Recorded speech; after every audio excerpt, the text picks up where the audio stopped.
প্রিয় দর্শক, এখন বৃষ্টি আসার কারণে যে ফেনীতে মেডিকেল কলেজ উপস্থাপনের ব্যাপারে যে সমাবেশ মানববন্ধন ছিল, এটা আর এখন পুরোটা কভার করা সম্ভব হয়নি বৃষ্টির কারণে। প্রচন্ড পরিমাণ বৃষ্টি আসতেছে দিকে। তো বৃষ্টির কারণে এটা আর আমরা এখন কভার করতে পারতেছি না। মোটামুটি আমি কিছু কভার করছি, কভারে আমি ভিডিওটা আপলোড দিয়ে দিতেছি এই মুহূর্তে। তো প্রিয় দর্শক, আজকে এই পর্যন্ত। আসসালাম। সম্প্রীতি যে একটি বিষয় আমাদের হৃদয়কে ক্ষতবিক্ষত করেছে, আমার ফেনী জেলায় মেডিকেল কলেজ স্থাপনা নিয়ে আমি একজন নারী কর্মী হয়ে, একজন মা হয়ে, একজন রাজনীতি কর্মী হয়ে বাংলাদেশের মানুষকে এটা বলতে চাই, স্বাস্থ্য সেবা আমার অধিকার। কোনোভাবে কোন অপরিকল্পিত বা পরিকল্পিত বিষয় এটাকে ভেস্তে দিতে পারবে না। আমরা দেখেছি সংসদ নির্বাচনে 1 এবং 2 আসনের মাননীয় 2 জন মন্ত্রী মজনু ভাই এবং বিপি জনাল ভাই আপনারা সংসদে গিয়েছেন। আমরা আপনাদেরকে সমর্থন করেছি, মিষ্টিও খাইয়েছি এবং আপনারাও আমাদেরকে খাইয়েছেন।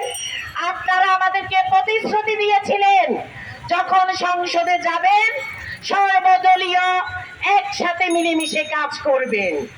যে একটি বিষয় সদ্য মাননীয় প্রধানমন্ত্রী ফেনী জেলায় এসে আশ্বস্ত করে গিয়েছিলেন যে মেডিকেল কলেজ স্থাপন উনি করবেন, সেটি যখন সংসদে প্রস্তাবিত হলো আবার কেন প্রত্যাহার করা হলো, এই ফেনীবাসী সেটার জবাব চায়।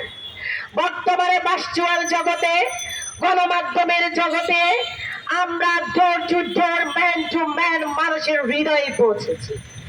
এই জন্য পৌঁছেছি, মানুষ এখন সচেতন, মানুষ এখন প্রতিবাদ করতে শিখেছে।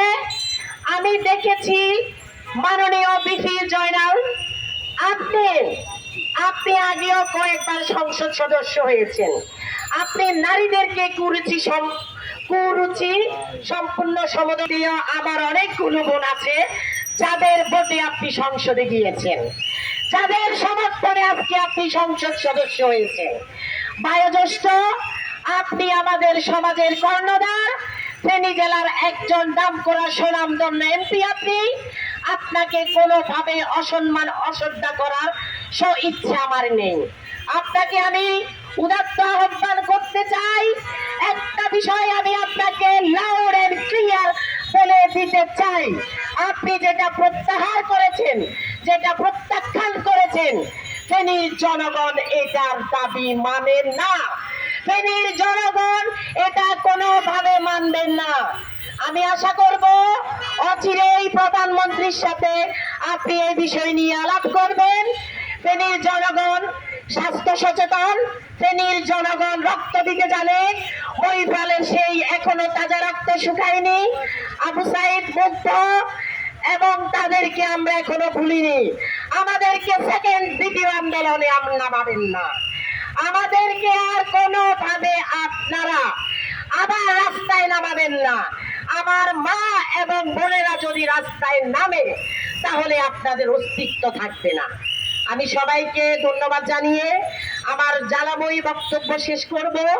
আশা করি আপনারা আমাদের এই বিষয়টাকে আবার সংসদে উপস্থাপন করবেন, আমার বোনদের, আমার মাদের এই দাবিগুলো মানবেন। সম্প্রীতি হাম যেটা ঘরে ঘরে বাচ্চাদেরকে কষ্ট দিচ্ছে, শুধুমাত্র স্বাস্থ্য সেবার অসচেতনতার কারণে আমরা এগুলো নিতে পারছি না।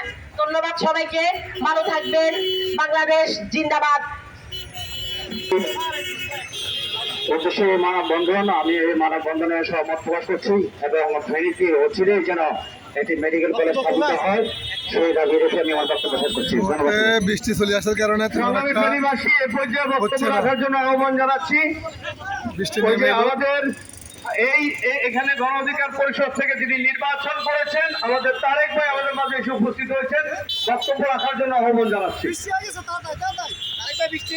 জলদি সংক্ষিপ্ত করেন। আসসালামু আলাইকুম। শুধু এতটুকু বলি, ফেনীতে মেডিকেল বৃষ্টি আসার কারণে তেমন একটা ভিডিও করা যাচ্ছে না। ফেনীতে যারা সুশীল ব্যক্তি, বিভিন্ন শ্রেণী পেশার মানুষ আছেন, ইনশাল্লাহ ফেনীতে মেডিকেল কলেজ হবে।